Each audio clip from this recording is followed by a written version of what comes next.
স্বাগত সংবাদ যুগে। দিনের প্রধান সংবাদ এবং তার বিস্তারিত নিয়ে আপনাদের সাথে আছে রাকিব হাসান।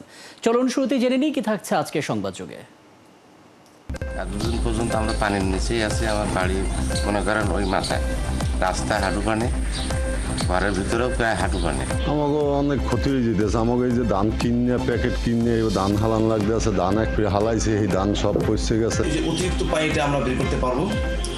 পাশাপাশি আমরা গৃহ মালিকদের প্রতিগত আহ্বান জানাচ্ছি যে যার যার ঘের আছে, বড় ঘের, তারা সবাই যদি পানি বের হওয়ার লাইনটা করে দেয় তাহলে খুবই জনগণ উপকৃত হবে।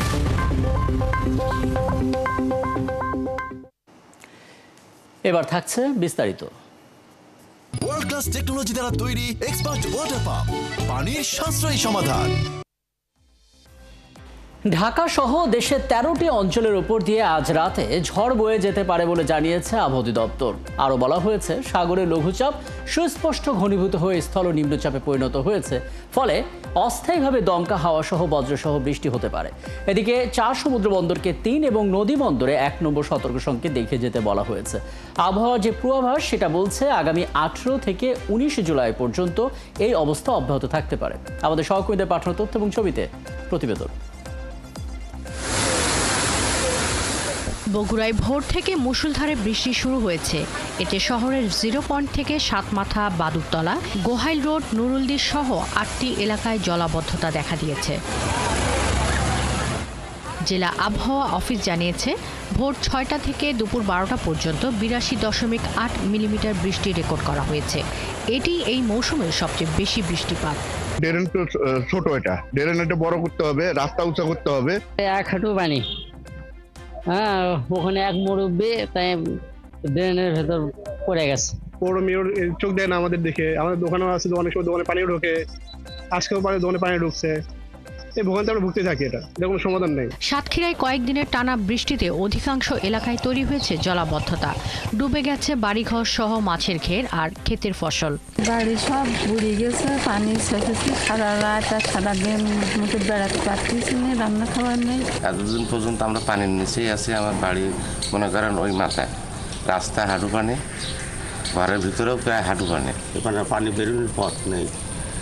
পানি বেরোনোর পথ তৈরি তো, তাহলে আমরা একটু নিরাপদ থাকতে পারতাম। এতে বিপর্যস্ত হয়ে পড়েছে জনজীবন। নিচু এলাকার বসতবাড়ি, রান্নাঘর, গোয়াল ঘরেও পানি উঠেছে। এমনকি টিউবওয়েল ডুবে যাওয়ায় তীব্র সংকট দেখা দিয়েছে সুপেয় পানির। একই সাথে ভেঙে পড়েছে স্যানিটেশন ব্যবস্থাও। পানি উঠেছে, আমাদের 4 জন মানুষ ডুবে আছি, আমাদের ঘর বাড়ি সব ডুবে গেছে। তা আমরা কি করবো, আমাদের একটু সাহায্য দরকার। জল বন্ধ হয়ে যায়, ড্রেন নেই, জল সরার কোনো পথ নাই। এর জন্য আমরা সবসময় বর্ষা আসলে সমস্যা ফেস। এদিকে প্রশাসনের কর্মকর্তারা জানিয়েছেন, বন্ধ কালভার্টগুলো খুলে দিয়ে পানি নিষ্কাশনের ব্যবস্থা করা হচ্ছে। আশা করছি 3-4 দিনের মধ্যে যে অতিরিক্ত পানিটা আমরা বের করতে পারবো। পাশাপাশি আমরা গৃহ মালিকদের প্রতিগত আহ্বান জানাচ্ছি যে যার যার ঘের আছে, বড় ঘের, তারা সবাই যদি পানি বের হওয়ার লাইনটা করে দেয় তাহলে খুবই জনগণ উপকৃত হবে। গত 24 ঘন্টায় জেলায় 63 মিলিমিটার বৃষ্টি রেকর্ড করা হয়েছে। এদিকে গত সপ্তাহে দুর্যোগের প্রভাব না কাটতেই আবারও ঝড় বৃষ্টিতে শঙ্কিত কলাপাড়ার মানুষ। এরই মধ্যে জলাবদ্ধতায় নষ্ট হয়ে গেছে শত শত একর জমির বীজতলা। আমাকে অনেক ক্ষতি হয়ে যেতেছে। আমাকে এই যে ধান কিনে প্যাকেট কিনে ধান হালান লাগতেছে, ধান এক হালাইছে, এই ধান সব পচে গেছে। যদি আমাদেরকে ওই ছোট্ট খালটা আগামুড়া খনন করে বা ওই বানটা ছুড়েই দেয়, আমাদের জন্য সুবিধা। পায়রা সমুদ্র বন্দরে 3 নম্বর স্থানীয় সতর্ক সংকেত এবং নদী বন্দরগুলোকে 1 নম্বর সংকেত দেখাতে বলা হওয়ায় শত শত ট্রলার উপকূলে ফিরে এসেছে। তবে অভ্যন্তরীণ নৌরুটে যাত্রীবাহী লঞ্চ চলাচল অব্যাহত রয়েছে। মোংলা বন্দরে 3 নম্বর সতর্ক সংকেত বহাল রয়েছে। বন্দর সহ উপকূলীয় এলাকায় সকাল থেকেই থেমে থেমে বৃষ্টি হচ্ছে। বৃষ্টির কারণে কোনো কাজকাম করতে হবে, বাজার ঘাটে আসছি, মাছপোনা কিনতে পারছি, মাছপোনা কম। একাধারে 6-7 দিন ধরে মোংলায় বৃষ্টি আসছিল, মাঝে একদিন বৃষ্টি হয়নি, কিন্তু আবার সকাল থেকে সেই মুষলধারে বৃষ্টি হচ্ছে। রাজশাহীতেও দিনভর মুষলধারে আবার কখনো ঝিরিঝিরি বৃষ্টি হচ্ছে। এতে কোনো কোনো স্থানে তৈরি হয়েছে জলাবদ্ধতা। আবহাওয়া অফিস জানিয়েছে, গত 24 ঘন্টায় 83 মিলিমিটার বৃষ্টি রেকর্ড করা হয়েছে। শাকিলা শম্পা, 71। আমরা বিষয়টি নিয়ে আলাপ করতে চাই। আমাদের সঙ্গে আছেন চট্টগ্রাম বিশ্ববিদ্যালয়ের বনবিদ্যা ও পরিবেশ বিজ্ঞান বিভাগের অধ্যাপক ডক্টর মোহাম্মদ আল আমিন এবং আবহাওয়া দপ্তরের উপপরিচালক মোহাম্মদ আব্দুর রহমান খান, তিনি আমাদের সঙ্গে আছেন। আপনাদের দুজনকে স্বাগত জানাচ্ছি। এবং অধ্যাপক ডক্টর মোহাম্মদ আল আমিন, আপনাকে দিয়ে আলাপটা শুরু করতে চাই। মানে আমরা বিগত একটা লম্বা সময় দেখে এসেছি যে এই বর্ষা মৌসুমে কেন যেন বৃষ্টিপাতের পরিমাণটা কম হতো এবং গরমের যে উত্তাপ সেটা গ্রীষ্মের রেশটা আসলে ঠিক এই মুহূর্তেও থাকতো। আমরা দেখতে পাচ্ছি গরমের যে প্রকোপ সেটা ছিল বটে, কিন্তু টানা বৃষ্টির কারণে কিছুটা কমেছে। বৃষ্টিপাতের যে পরিমাণ, ভাঙনের যে ধরন এবং যেরকম ঝড়ের পূর্বাভাস আমরা দিচ্ছি, এই যে কিছুক্ষণ আগে প্রায় ঘন্টাখানেক আগে সিরাজগঞ্জে আমরা দেখতে পেলাম কয়েক মিনিটের ঘূর্ণিঝড়ের মতো এলো এবং লণ্ডভণ্ড করে দিয়ে গেল। সব কিছু মিলে আসলে এই সময়ে এই আবহাওয়াটা আপনি অন্তত স্বাভাবিক মনে করছেন কিনা? ধন্যবাদ আমাকে যুক্ত করার জন্য। এটা তো আমরা অনেক দিন ধরেই বলে আসছি, জলবায়ু পরিবর্তনের একটা প্রভাব আমাদের দেশে খুবই ভালো করেই দেখা যাবে এখনকার সময়গুলোতে, এবং সামনে আরও প্রাঞ্জল হবে, আরও সহজভাবেই মানুষ অনুধাবন করবে যে জলবায়ুর পরিবর্তনের যে বিষয়টি এটা একটা রিয়েল ঘটনা। এটা এখন আর ওই মডেলিংয়ের মধ্যে নেই, এটা আমরা এখন মর্মে মর্মে অনুভবের মধ্যে নিয়ে এসেছি। কারণ জলবায়ু পরিবর্তনের যেই সমস্যাগুলো দেখা দেয় সেটা হলো, এক নম্বর হলো যখন বৃষ্টি হবে তখন একসাথে অল্প সময়ে অনেক বৃষ্টি হবে, আবার যখন বৃষ্টি হবে না সেই সময়টা অনেক লম্বা হয়ে যাবে। সো যখন আমি একটু আগে আপনাদের প্রতিবেদনে দেখছিলাম যে একজন ভদ্রমহিলা বলছেন যে অল্প কিছুক্ষণ বৃষ্টিতে ওনার বাসা বাড়ি ডুবে গেছে। এটা এখন আমরা অনেক জায়গায় দেখতে পাবো। অ্যাকচুয়ালি এটা আমাদের ওই খুলনা এলাকায়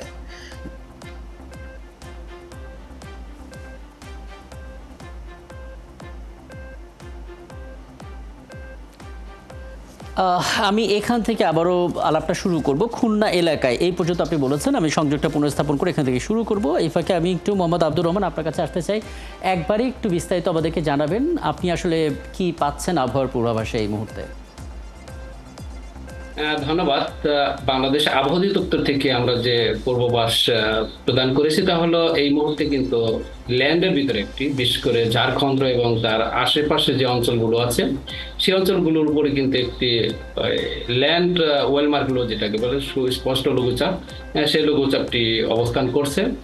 যে লঘুচাপটি এর পূর্বে নিম্নচাপ ছিল, ডিপ্রেশন ছিল, সে ডিপ্রেশন কিন্তু আস্তে আস্তে পশ্চিম এবং উত্তর পশ্চিম দিকে অগ্রসর হয়ে সে আস্তে আস্তে দুর্বল হয়ে যাচ্ছে এবং বৃষ্টি জড়িয়ে যাচ্ছে।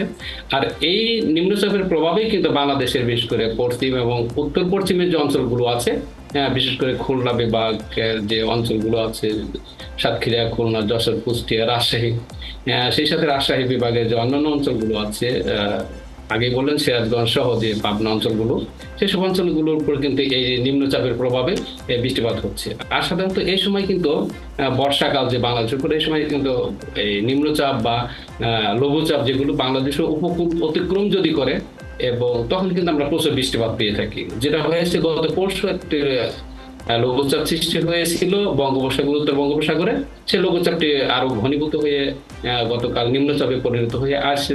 সে কিন্তু বাংলাদেশের উত্তর পশ্চিম উপকূল অতিক্রম করে ভারতের ভিতর চলে যাচ্ছে এবং বাংলাদেশের উপর এবং ভারতের পশ্চিমবঙ্গ যে অঞ্চলগুলো আছে সেই অঞ্চলগুলোর উপর প্রচুর বৃষ্টিপাত হচ্ছে, যার প্রভাবে কিন্তু আমরা বাংলাদেশে সারা দেশেই মোটামুটি বৃষ্টিপাত পাচ্ছি। বিশেষ করে পূর্বাঞ্চলে যদি বৃষ্টিপাতের পরিমাণ কমে গেছে, যেহেতু লঘুচাপটি বাংলাদেশের পশ্চিম এবং উত্তর পশ্চিম উপকূল অতিক্রম করে যাচ্ছে, সেই জন্য কিন্তু ওই অঞ্চলগুলোতে বেশি বৃষ্টিপাত হচ্ছে। তবে এই বৃষ্টিপাত কিন্তু আগামীকালও মোটামুটি বাংলাদেশের পশ্চিম উপকূল পশ্চিম যে অংশগুলো আছে, বিশেষ করে রাজশাহী বিভাগ, রংপুর বিভাগ এবং খুলনা বিভাগের যে অঞ্চল, সেই অঞ্চলগুলোতে আমরা তুলনামূলকভাবে বেশি বৃষ্টিপাত পাবো।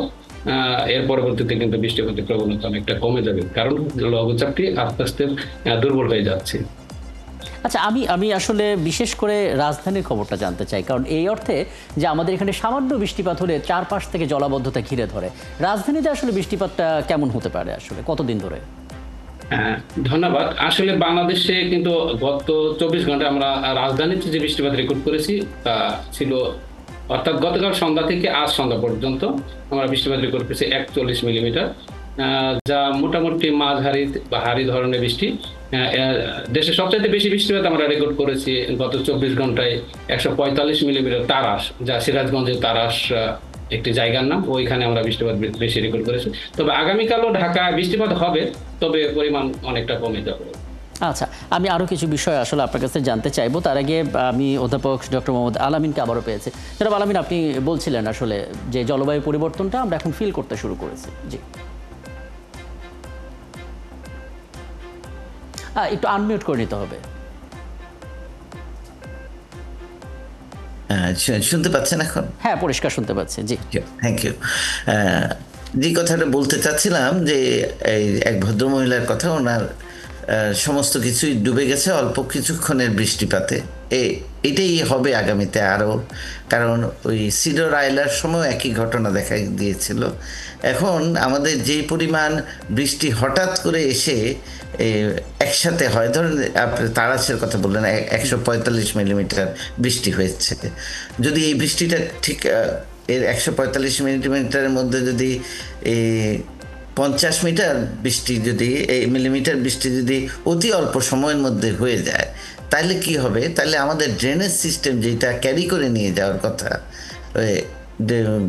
সমুদ্রে বা নদীতে, সেটা নিতে পারবে না। ইন দ্য মিন টাইম এটা একটা ফ্লাডের সৃষ্টি করবে, যেটা আমাদের সকল ডেভেলপমেন্ট ইফোর্ট যেগুলো আছে, মানুষের ঘর বাড়ি তে ঢুকে যাবে পানি। এই পানি আবার নিঃসরণ করতে করতে অনেকক্ষণ সময় লাগবে, অনেক কিছু নষ্ট হয়ে যাবে তাদের। এই যে এই বিষয়টা, এইটা আমরা কিন্তু রেগুলার ফিচারে আগামীতে দেখতে পাবো। এই জন্য আমাদের একটা প্রস্তুতি থাকতে হবে, আমাদের অ্যাডাপ্টেশন মেকানিজম বা খাপ খাইয়ে নেওয়ার বিষয়টা সামনে আসতে হবে। আর যদি আমরা এই কিছুটা টাকা পয়সা এখানে ইনভেস্ট করতে পারি, যেটা মিটিগেশন প্রসিডিওর, মানে আমরা বন্ধ করার জন্য, যেন আমি আমার বাড়ির নিচের অংশটা ডুবে যায় সব সময়, তাহলে আমি পিলারের উপরে বাড়িটা করলাম, অথবা আমি একতলাটা আমি এটা আসলে খুব চমৎকার একটা কথা বলেছেন। মানে ব্যক্তিগতভাবে আমি হয়তো সেই কাজটা করে ফেলতে পারি, কিন্তু যেহেতু এখানে পুরোপুরি সরকারের একটা সম্পৃক্ততার প্রয়োজন আছে, কারণ আমরা বারবার শহর রক্ষা বাদ নিয়ে অনেক বেশি চিন্তিত হয়ে যাই, এবং আমাদের সমস্ত উন্নয়ন পরিকল্পনা বা প্রতিরক্ষা পরিকল্পনাগুলো সাধারণত বিগত সময়ের আবহাওয়াগুলোকে মাথায় রেখে করা হচ্ছে। কিন্তু আবহাওয়া যে পরিবর্তন হচ্ছে, সেটা মাথায় রেখে আসলে প্রকল্পগুলো কতটা নেওয়া হচ্ছে বা কতটা জরুরি বলে মনে করেন? জি না, জলবায়ু পরিবর্তনকে অবশ্যই এখন সব জায়গাতেই কনসিডার করতে হবে, কারণ this is a cross cutting issue. সব জায়গার ডেভেলপমেন্ট প্রোগ্রামের মধ্যে এই জিনিসটাকে আপনাকে আনতে হবে, কারণ এইটা কার্বন নিঃসরণ এগুলো সব ওতপ্রোতভাবে জড়িত। এগুলো টোটাল আমাদের পভার্টি এলিভেশনের জন্য এটা লাগবে। এই জন্য আপনারা খেয়াল করে দেখেন সব জায়গাতে, যেমন 3.0 যেটা আমাদের উপদেষ্টা বারবার বলেন, সেই কথাটা এখানেও গ্রথিত আছে। তাই আপনি জলবায়ু পরিবর্তনের বিষয়টা, এর সিনারিওটা বিভিন্ন, আমাদের একটা সুবিধা আছে হলো এটা গ্লোবাল একটা ব্যাপার, এই জন্য অনেক সায়েন্টিস্ট এখানে কাজ করছেন। এই সায়েন্টিস্টরা তারা প্রতিনিয়ত নতুন নতুন মডেল দিচ্ছেন, যে এই জন্য যে কত ডিগ্রি সেন্টিগ্রেড বাড়তে পারে আগামী 20 বছরে, 50 বছরে, 100 বছরে, লাইক দ্যাট। এবং সেই সূত্রে আমার কি কি করণীয় এবং কোথায় কোথায় আমার ক্ষতি হতে পারে। আমি এই জায়গাটাতে আপনাকে একটু থামাচ্ছি। আমি এরপরে যখন আপনার কাছে আসবো তখন একটু জানার চেষ্টা করব যে এই গ্লোবাল ওয়ার্মিং নিয়ে বা জলবায়ু পরিবর্তন নিয়ে আসলে স্বল্পোন্নত দেশগুলো থেকে একটা ফান্ডিং বা সাহায্য দেওয়া হয়, আমরা সেটা পাচ্ছি কিনা, পেলে সেটা কিভাবে কাজে লাগাচ্ছি, সেটা নিয়ে একটু ছোট করে আলাপ করব। এই ফাঁকে আমি একটু মোহাম্মদ আব্দুর রহমান আপনার কাছে জানতে চাই, যেটা নিয়ে আসলে মানুষ সবসময় চিন্তিত থাকে যে বৃষ্টি থেমে গেলে গরমটা বাড়বে, যখনই গরম বাড়ে তখনই তারা বৃষ্টির প্রত্যাশা করে, আর বৃষ্টি আসলেই তৈরি হয় জলাবদ্ধতা। মানে গরম কি আবার বাড়তে পারে বৃষ্টি থামলে? ধন্যবাদ। আসলে গরম হয় এই সময় কিন্তু বাংলাদেশের উপর যে সূর্যের অবস্থান, সেই সূর্যের অবস্থানের জন্য কিন্তু আমরা গরম অনুভব করে থাকি, এবং এই সময় বাংলাদেশের উপর যে ভৌগোলিকগত কারণে বাংলাদেশের যে অবস্থান, সেই অবস্থানের জন্যই কিন্তু এই সময় প্রচুর জলীয় বাষ্প বাতাসের ভিতরে থাকে। আপনারা জানেন বাংলাদেশের দক্ষিণে কিন্তু বঙ্গোপসাগর, বিশাল জলরাশি, সেই জলরাশি থেকে কিন্তু প্রচুর জলীয় বাষ্প বাংলাদেশের এই ল্যান্ডের ভিতরে ঢুকে, আর এই সময় সাধারণত সূর্য বাংলাদেশে সহ এইসব অঞ্চলের উপর কিন্তু অবস্থান করে। বিদায় জলীয় বাষ্প যে বাতাসের ভিতর থাকে, সেই জলীয় বাষ্পগুলো কিন্তু উত্তপ্ত হয়ে যায়, গরম হয়ে যায়। সেই উত্তপ্ত জলীয় বাষ্প যখন মানুষের গায়ে লাগে তখন কিন্তু মানুষ গরম অনুভব করে এবং ডিসকমফোর্ট বোধ করতে থাকে মানুষ। তখন এই বৃষ্টি যখন হয় তখন কিন্তু এই জলীয় বাষ্প তখন বৃষ্টি আকারে নেমে যায়, তখন কিন্তু মানুষ কিছুটা হলেও স্বস্তির নিঃশ্বাস আমি কি ফেলে। এখন এভাবে বলতে পারি যে আপনাদের পূর্বাভাস অনুসারে আগামী যে 2 দিন এরকম গুড়ি গুড়ি বৃষ্টি হতে পারে, একটা ধারণা আপনারা করলেন, এরপরে গিয়ে আবার সেই গরমটা ফিরে আসবে যেটা আমরা সপ্তাহখানেক আগে পেয়েছিলাম? হ্যাঁ, ধন্যবাদ। বৃষ্টি না হলেই কিন্তু মানুষ গরম অনুভব করবে, কারণ এই সময় কিন্তু দক্ষিণা বাতাস থাকে। এই বাতাস কিন্তু বঙ্গোপসাগর থেকে জলীয় বাষ্প নিয়ে আসে। এই জলীয় বাষ্প থাকলে যখন চলে আসে তখন বৃষ্টি না হলেই কিন্তু তখন মানুষ গরম অনুভব করবে, তাপমাত্রা কিন্তু তখন বেড়ে যায়। তখন কিন্তু যখন বৃষ্টি কম হবে তখন কিন্তু তাপমাত্রা বেড়ে যাবে, মানুষ অস্বস্তিকর পরিস্থিতির মধ্যে পড়বে। আচ্ছা, সমুদ্র বন্দরকে 3 আর নদী বন্দরে 1 নম্বর সতর্ক সংকেত, এটা কি কোনো পরিবর্তন হয়েছে না এটা ঠিক আছে এখন পর্যন্ত? এখন পর্যন্ত আমাদের 3 নম্বর সতর্ক সংকেত আছে, তবে অতি শীঘ্রই আমরা 3 নম্বর সতর্ক সংকেত আমরা উঠিয়ে নিব। অনেক ধন্যবাদ। আপনি আছেন আমাদের সঙ্গে, হ্যাঁ আপনি আছেন আমাদের সঙ্গে ডক্টর মোহাম্মদ আল-আমিন। যেটা আসলে আপনার কাছে জানতে চাইছিলাম, যেহেতু আমরা বুঝতে পারছি যে আমরা আসলে জলবায়ু পরিবর্তনের মধ্যে পড়ে গেছি এবং এখানে আমাদের আসলে কিছু করার নেই, কারণ কার্বন নিঃসরণটা সাধারণত উন্নত দেশগুলো সবচেয়ে বেশি করে এবং আমাদের এই স্বল্পোন্নত দেশগুলো কি ফান্ডিং দেওয়া হয় প্রস্তুতিমূলক? যদি সেটা দেওয়া হয় আমরা কি সেটা পাই, আর পেলে কি আমরা সেটা ব্যবহার করছি কিনা? ধন্যবাদ। এটা একটা খুব ইম্পর্ট্যান্ট মানে সময় উপযোগী একটা প্রশ্ন করেছেন। আমাদের সবচেয়ে বড় ফান্ড আছে, এটা গ্রিন ক্লাইমেট ফান্ড, এটা গ্লোবাল ফান্ড। ওখান থেকে আমরা যদি বিড করে টাকাটা আনতে পারি, আপনি মনে রাখতে হবে গ্লোবাল ফান্ডগুলো এমনি এমনি আপনাকে টাকা দিবে না, আপনাকে প্রপার প্রসিডিউর মেনটেন করে এবং আপনি যে ক্ষতিগ্রস্ত এবং সেই ক্ষতিগ্রস্তের মাত্রাটা কত এই জিনিসটা মেপে আপনি টাকার জন্য দ্বারস্থ হতে পারেন, যে আমার ক্ষতি হয়েছে এমন, আমার এই পরিমাণ আপনার লাগবে। আপনাকে একটা ছোট্ট উদাহরণ দিই। আমরা একটা কনফারেন্সে গিয়েছি যেখানে এই ফান্ডিং এবং লস অ্যান্ড ড্যামেজ এগুলো নিয়ে আলাপ করছিলাম। তো ওই আলাপের সময় মানে আমি বলেছি যে আমাদের দেখেন, আমাদের এখনও পিলারের উপর বাড়ি করতে হচ্ছে চরাঞ্চলে, কারণ এটা তো আমার জন্য একটা এক্সট্রা কস্ট এবং সেটার উপরে বাড়ি করতে হয়, সিঁড়ি দিয়ে উপরে উঠতে হয় এবং এই যে এক্সট্রা কস্টটা আমাকে দিতে হচ্ছে, এটা ডিউ টু চেঞ্জিং ক্লাইমেট, যেহেতু সি লেভেল রাইজ করে যাচ্ছে। তখন আমার পাশে আমার যে আরেক সহকর্মী, অ্যাকচুয়ালি উনি নেদারল্যান্ডের, উনি সাথে সাথে বললো তুমি তো আরেকটা জিনিস মিস করে গেছো। আমি বললাম কি?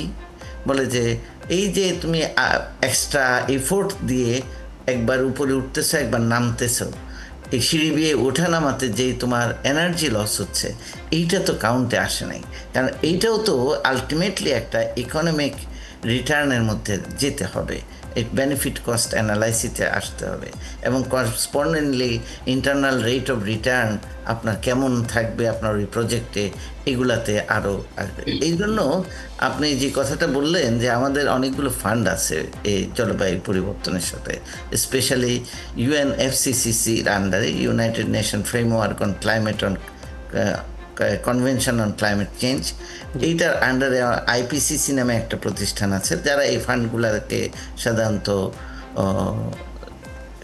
সিনক্রোনাইজ করে। তো এই ফান্ডে যেমন এইটা একটা ফান্ড আছে গ্রিন ক্লাইমেট ফান্ড, আরেকটা আছে REDD, reduced emission from deforestation and degradation of মানে বোঝা যাচ্ছে খুঁজলে আসলে এরকম ফান্ড পাওয়া যাবে, কিন্তু আমাদের দুর্ভোগের চিত্রটা ঠিকঠাক তুলে ধরতে হবে যে আমরা আসলে কতটা ভোগান্তির শিকার হচ্ছি। আমরা নিজেরাও কিন্তু একটা ফান্ড তৈরি করেছি, জলবায়ু ট্রাস্ট ফান্ড। আমি একেবারে আলোচনা শেষ পর্যায়ে আমি জাস্ট 30 সেকেন্ডের জন্য জনাব আব্দুর রহমান একটু বলবেন, মানে আপনারা তো আবহাওয়া নিয়ে কাজ করেন, জলবায়ু পরিবর্তনে আমরা আসলে কতটা ভোগান্তির মধ্যে পারছি এবং এখন আসলে মানে কিছুটা হলেও নিজেদের নিরাপদ রাখার জন্য কি করণীয় সংক্ষেপে? ধন্যবাদ। আসলে জলবায়ু যে পরিবর্তন হচ্ছে এর প্রমাণ হিসেবে দেখা যাচ্ছে বর্তমান যে ইভেন্টগুলো হচ্ছে, ওয়েদার ইভেন্টগুলো, সেগুলো আসলে এক্সট্রিম হয়ে যাচ্ছে।